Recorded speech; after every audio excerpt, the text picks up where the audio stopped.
Hello, everybody. We welcome you to this edition of News You Can Use. I'm your host, Thera Martin Milling, and I am so glad to be back with you once again. Whether you are watching at a studio somewhere, at your place of work, maybe you're at home, wherever it is that you're checking out Channel 56 on Comcast or Channel 36 on Verizon Fios, we welcome you. Today on the program, as we continue to observe African American History Month, we're going to shine the spotlight on a group of ministers and pastors who are doing great work, and they have a rich, long history. I'm talking about the Baptist Pastors and Ministers Conference of Philadelphia and vicinity. We've got the new president, the new vice president, and the second vice president. They're all here, and you'll see them on today's show. We'll be back to really kick it off in just a moment.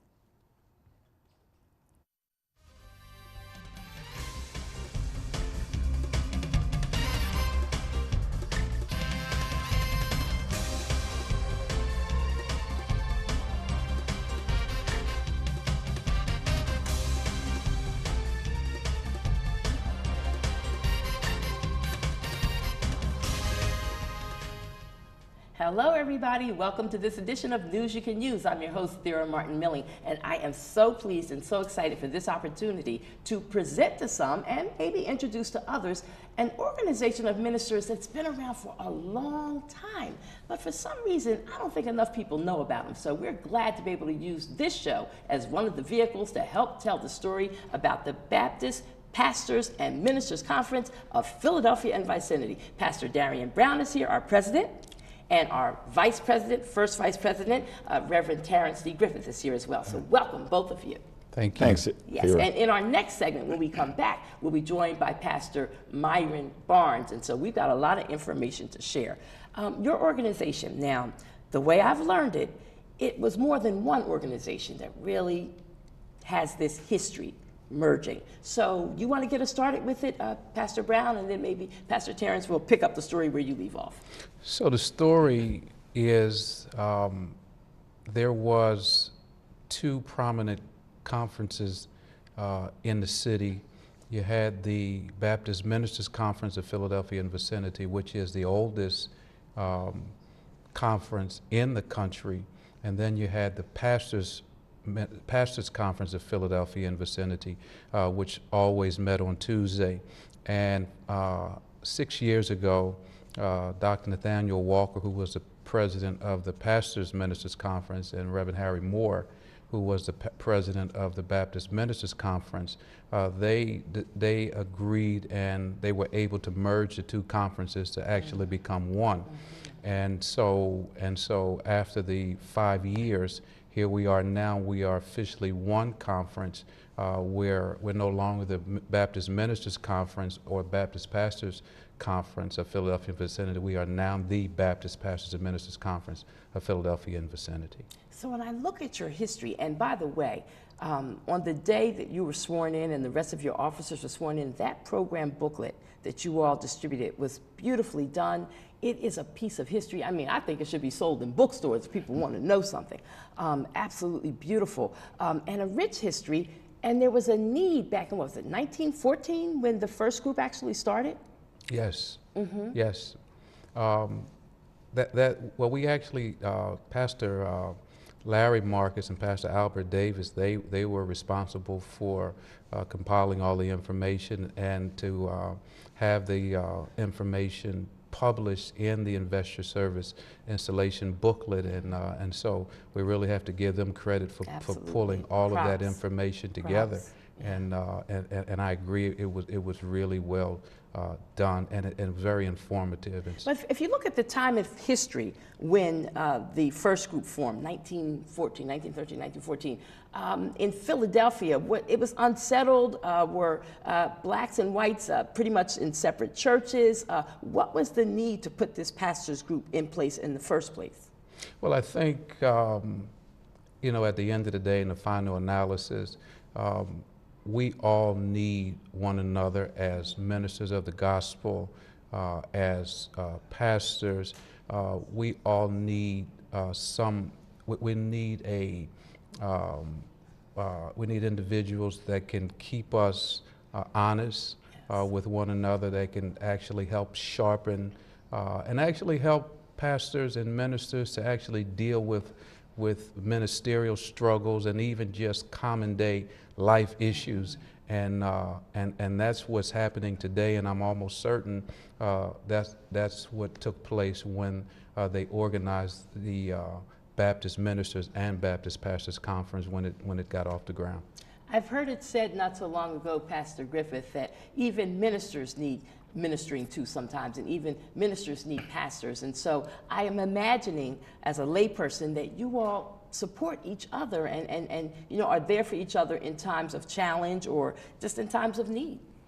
Well, no man is an island. I mean, that's absolutely true. And you have some preachers who believe that they don't need anybody. I think this fellowship is such a great fellowship where, you know, after you preach on Sunday, you can come on Monday and interact with your brothers and sisters, and then hear expositions from those among us who are scholarly, and then listen to a sermon preached by pastors, because most of the time we are preaching to people.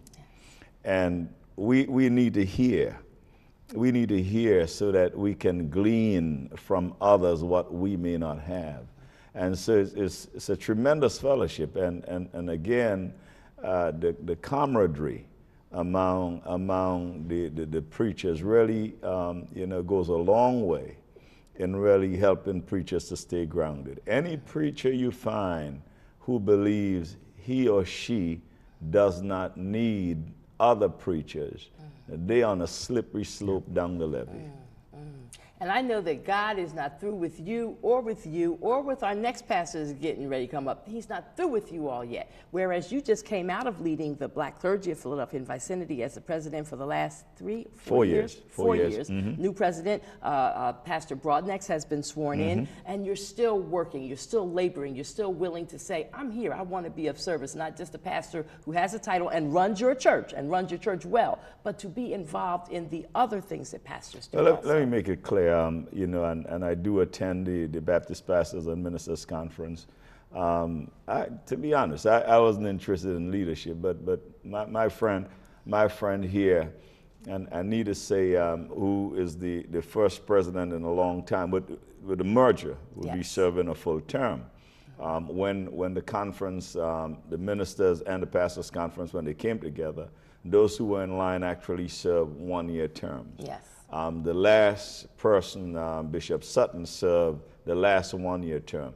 So Pastor Brown is actually the first president of the Baptist Pastors and Ministers Conference who will serve a full term. And so what I'm here to do is really give my friend, you know, support, because I believe, you know, he'd absolutely be a tremendous president. In fact, we've actually seen it. We've seen it in the numbers. People showing up to conference. I mean, the place is getting filled.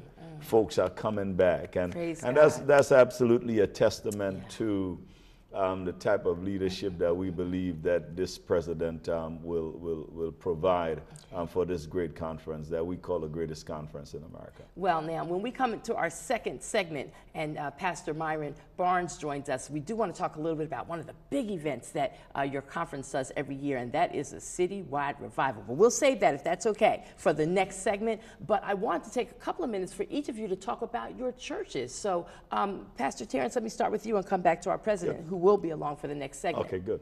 So I pastor the oldest African-American Baptist church in the state of Pennsylvania, the first African Baptist church of Philadelphia.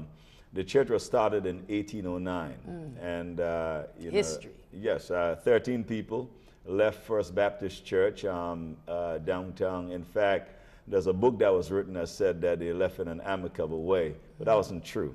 I actually stumbled upon a thesis recently where the author said it was so acrimonious that the black folks at First Baptist Church at 17th and Sansom asked for letters of dismission and formed First African Baptist. First African Baptist was the church that started the first savings and loans for African Americans in the city, the first mortgage company for African Americans in the city. Two individuals in our church, John and Samuel Bivens, sold themselves into slavery so that James Barrows could become the third pastor of First African Baptist Church in 1832. And we just continue to serve people.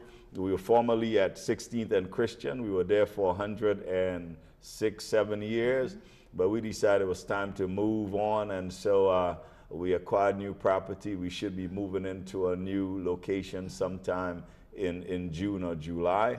Right now, we're worshiping at Auden Reed High School, Universal Auden Reed at Tasker and 32nd. So people can come and worship. The doors of the church are still open. The most historic African-American Baptist church in the state of Pennsylvania. Okay. Now, the historical marker that's at 16th and Christian Streets, will that stay there? It needs to follow us because the marker speaks to the church and not the building.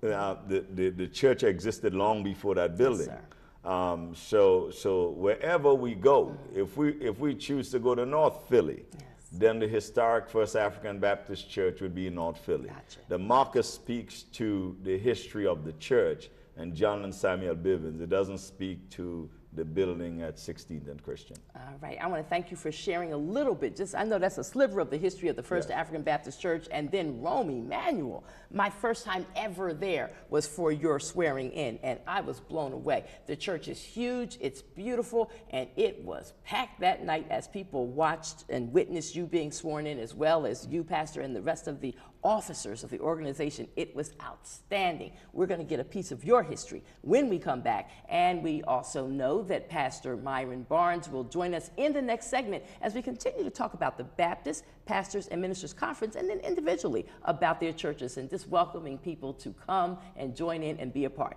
News You Can Use will continue in just a moment, so we want you to stay with us and get ready for the next segment as we continue to shine the spotlight on these fine gentlemen and their organization as we continue to observe African American History Month.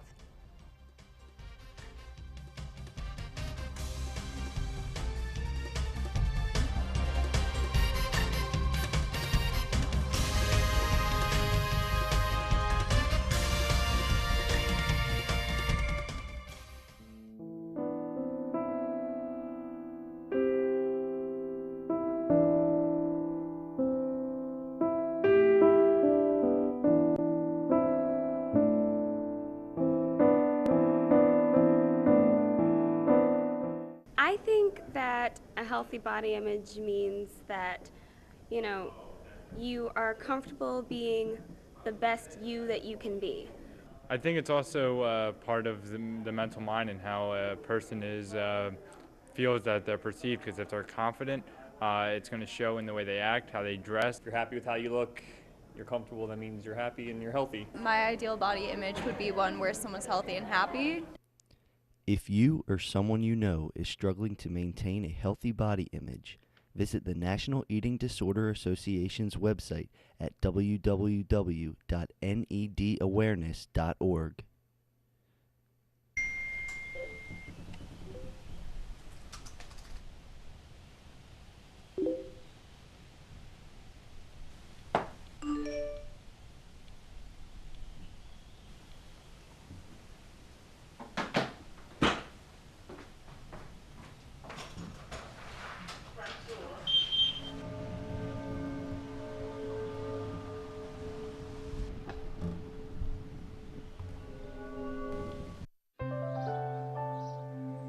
Oops.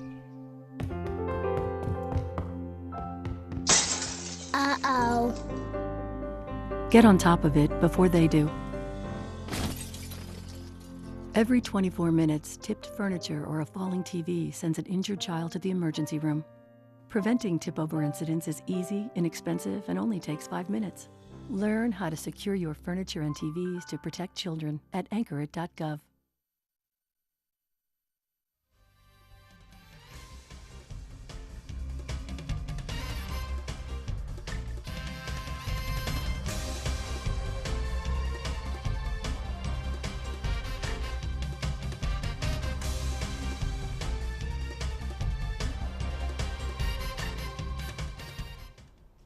And we continue now with News You Can Use. Now, if you missed the first part, you missed something special, but that's okay. Maybe you can catch up right quick. We are talking about the Baptist Pastors and Ministers Conference of Philadelphia and vicinity. And they're an organization that's been around for a long time. They've got a rich history, and it's meaningful, the work that you do. We have the president, the brand new president, Pastor Darrian A. Brown with us, and we also have Pastor Myron Barnes with us in this second segment. We thank you for joining us, Pastor Barnes. Delighted to be here. And see, you're like old hat because you've been here before. I've been here before. You helped me to warm it up as we talked about the citywide revival 2 years ago. That's right, 2014. Yes, yes, yes. And it was awesome and great and good, and I cannot wait for 2016. I need a revival right now, but I guess I'll get a few little ones between now and October. Come October, we're going to get the big citywide blast, right? It's coming. That's right. Okay.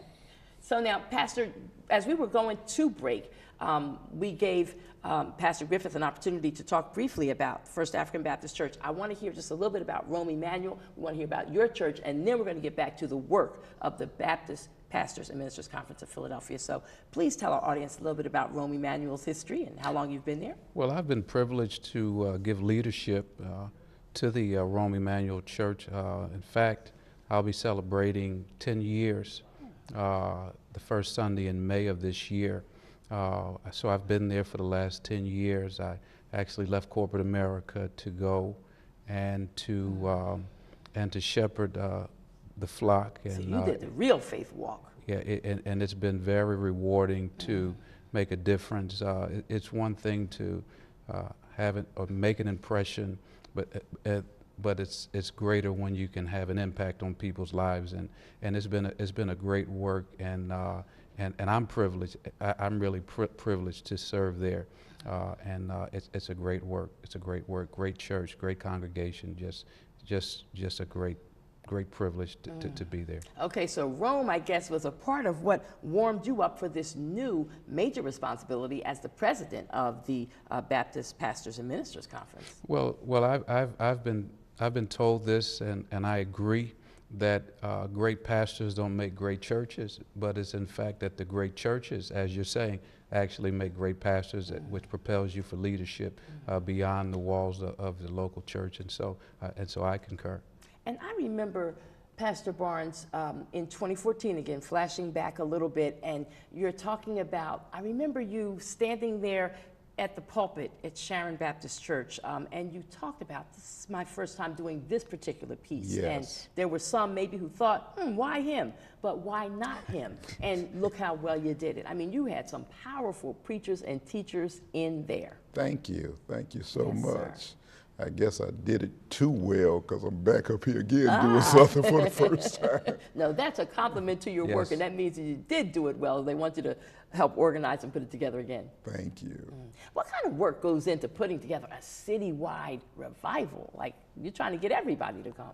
Well, that's the thing. You need cooperation from your brothers and your sisters from the entire area. Yes. I think one of the things that makes our leadership team unique right now is that our president pastors in North Philadelphia, and you heard Reverend Griffin talking about pastoring in South Philadelphia and now moving to West Philadelphia, and I pastor in Southwest Philadelphia.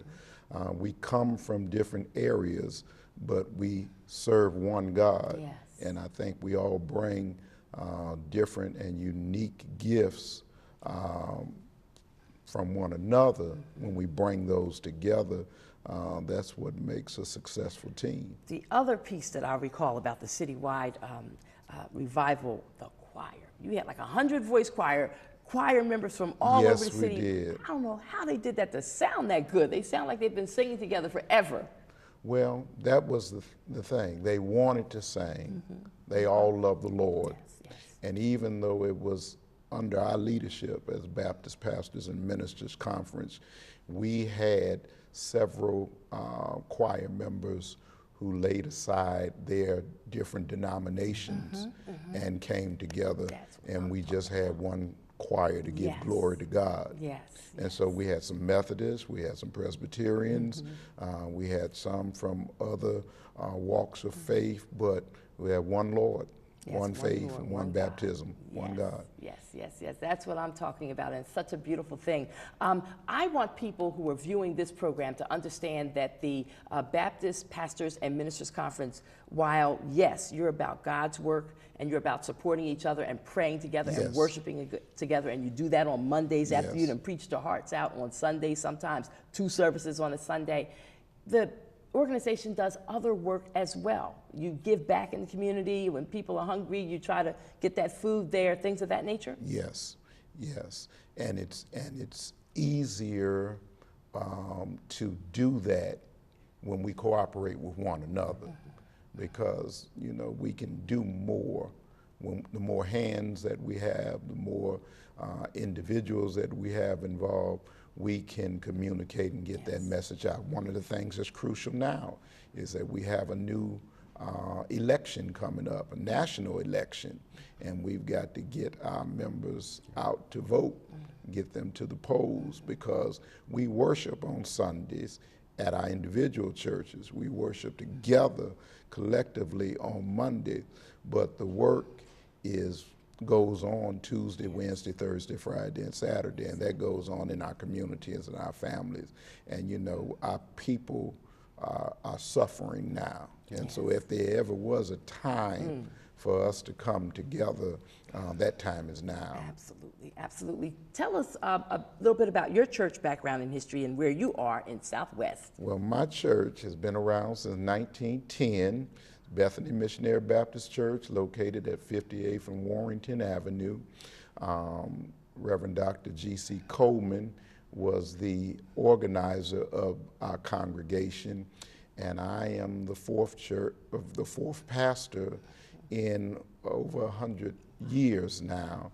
My immediate predecessor, Alpheus L. Bright, served faithfully for over 42 years, and I succeeded him. He's now our pastor emeritus, and so he's been a part of our congregation for really over 56 years. Yes. I've been pastoring now for over 14 years at Bethany.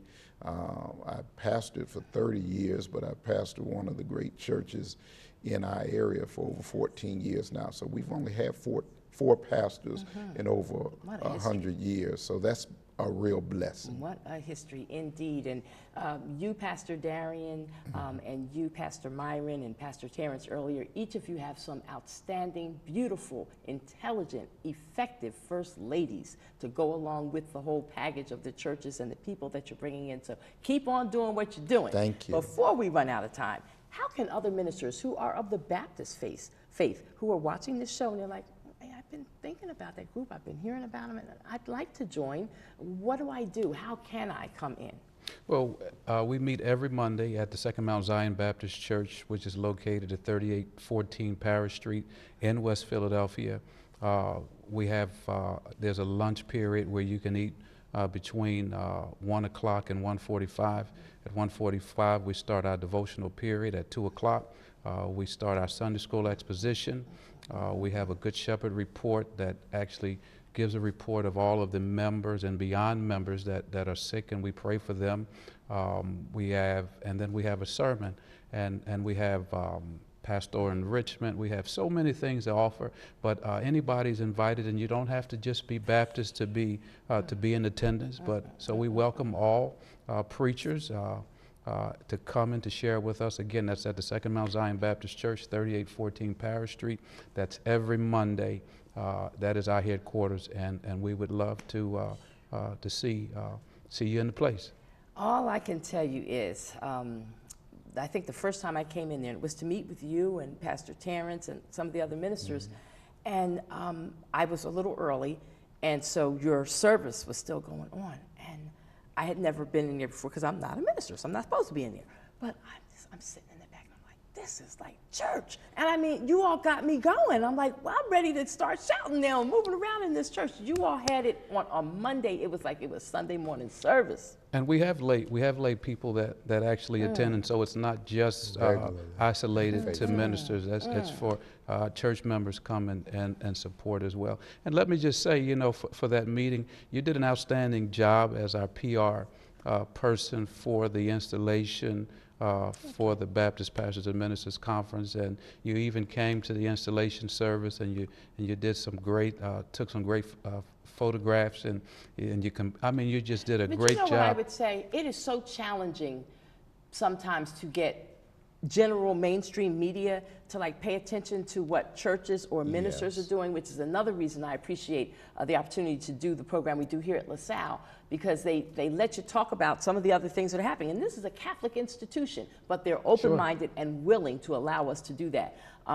But certainly, I think that out of the black church for this city, for this community, and really around the country, is so important. The black church is important to our community and making our community better and stronger. So hats off to all of you for the work that you do, and just keep praying for our city, because we need lots of prayers. I thank you all so much. We got to take a quick mental health check, and so Dr. Tina Scott, she's here to do just that for us. Dr. Tina Scott. My name is Dr. Tina Scott. I'm here with you for your mental health check-in. What does Kanye West, Halle Berry, and Alicia Keys have in common? The one thing that they have in common is they all battle with depression. They battle with depression, and they're reluctant to share it with anyone, mainly because of the shame, the embarrassment, and the guilt, because they feel that they can't overcome it on their own. 1 out of 10 Americans suffer with depression. 60% goes untreated and undiagnosed. If you are struggling with depression, here are some symptoms that you should look for. If you're feeling lonely, isolated, lack of appetite, and not wanting to get out of bed in the morning, these are different signs and symptoms to say that you need to get some help. How do you get some help? Call your primary care physician, and they will actually send you to a therapist or a clinical staff that we can further investigate what your needs are. One of the things that I specialize in is helping people when they hit rock bottom and not being able to see if the glass is half empty or half full. I challenge you, if you're not able to see whether that glass is half empty or full, don't suffer in silence like so many people do. I challenge you to get help, not suffer, and know that someone cares. I do care and want to help you get through whatever it is that you're struggling with. Thank you. And we thank you, Dr. Tina Scott, for that report. And we look forward to Dr. Tina joining us for future editions of News You Can Use, because the mental health check, I think it's something that we all need. Again, to my pastors, Pastor Darrian Brown, we thank you, sir, for being here. Pastor Myron Barnes, we thank you for being here. And to Pastor Terrence Griffith, who's offset now but still in the studio, we thank you for your time as well. And we just simply wish that the Baptist Pastors and Ministers Conference of Philadelphia and vicinity does a tremendous job of going forward, doing God's work and being supportive to each other and lifting up our community, because God knows we need it. So thank you, gentlemen, again. Thank you. Thank you for having us. All righty. And remember, everybody, you can check out my radio program on 900 AM WURD, Mondays through Fridays, 6 to 7 a.m. It's called Daybreak on Word. It's the early bird show. So if you're not lazy and you like to get up early, check me out. Call in, share your opinion, tell us about what you're doing. And for the church community, be that Catholic, Baptist, AME, whatever it is, you got something positive going on, send me the information. Email theramilling@gmail.com. We'll be happy to announce it on WURD. Have a great day, everybody. Remember, life is fragile. Handle it.